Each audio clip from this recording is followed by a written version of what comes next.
Welcome to Subconscious Secrets, where the power of your mind becomes your greatest tool. Here, we explore the hidden depths of consciousness, mind control, and the Silva Method, proven ways to reprogram your thoughts and shape your reality. Every week, discover new techniques to unlock your potential and create the life you truly deserve. Subscribe now and start mastering your mind today. José Silva was born August 11, 1914, in Laredo, Texas. When he was 4, his father died. His mother soon remarried, and he, his older sister, and younger brother moved in with their grandmother. 2 years later, he became the family breadwinner, selling newspapers, shining shoes, and doing odd jobs. In the evenings, he watched his sister and brother do their homework, and they helped him learn to read and write.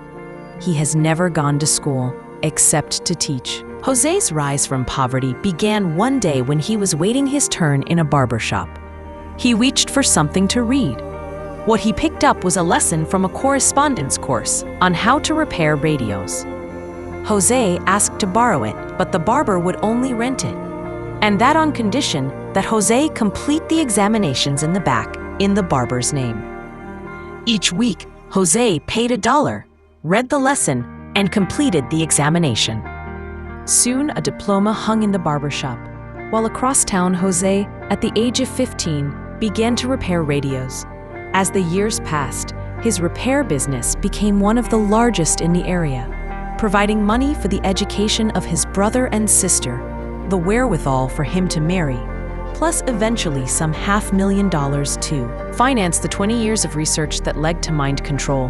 Another man with diplomas, these more conscientiously earned than the barbers, inadvertently sparked this research. The man was a psychiatrist whose job it was to ask questions of men being inducted into the Signal Corps during World War II. Do you wet your bed? José was dumbfounded. Do you like women? José, the father of 3, and destined one day to be the father of 10, was appalled. Surely, he thought, the man knew more about the human mind than the barber knew about radios. Why such stupid questions?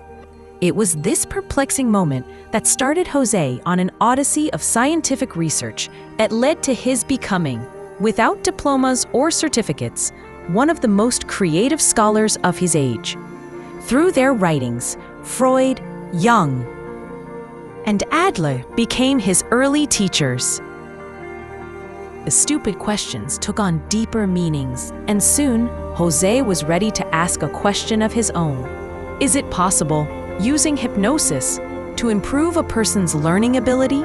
In fact, raise his IQ? In those days, IQ was believed to be something we were born with, but José was not so sure.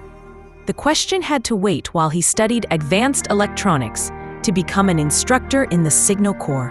When he was discharged, with savings gone and $200 in his pocket, he began slowly to rebuild his business. At the same time, he took a half-time teaching job at Laredo Junior College, where he supervised 3 other teachers and was charged with creating the school's electronics laboratories. 5 years later, with television on the scene, his repair business began to flourish, and José called a halt to his teaching career. His business once again became the largest in town. His workdays ended about 9 each night. He would have dinner, help put the children to bed, and when the house was quiet, study for about 3 hours. His studies led him further into hypnosis. What he learned about hypnosis, plus what he knew about electronics, plus some F's on his children's report cards, brought him back to the question he had raised earlier. Can learning ability, the IQ, be improved through some kind of mental training? José already knew that the mind generates electricity. He had read about experiments that revealed the alpha rhythm early in this century. And he knew from his work in electronics that the ideal circuit is the one with the least resistance or impedance, because it makes the greatest use of its electrical energy. Would the brain work more effectively too if its impedance were lowered? And can its impedance be lowered?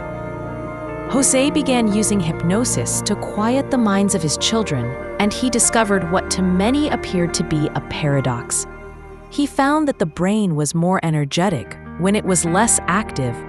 At lower frequencies, the brain received and stored more information. The crucial problem was to keep the mind alert at these frequencies, which are associated more with daydreaming and sleep than with practical activity. Hypnosis permitted the receptivity José was looking for, but not the kind of independent thought that leads to reasoning things out so they can be understood. Having a head full of remembered facts is not enough. Insight and understanding are necessary too. José soon abandoned hypnosis and began experimenting with mental training exercises to quiet the brain yet keep it more independently alert than in hypnosis. This, he reasoned, would lead to improved memory combined with understanding, and hence to higher IQ scores. The exercises from which mind control evolved.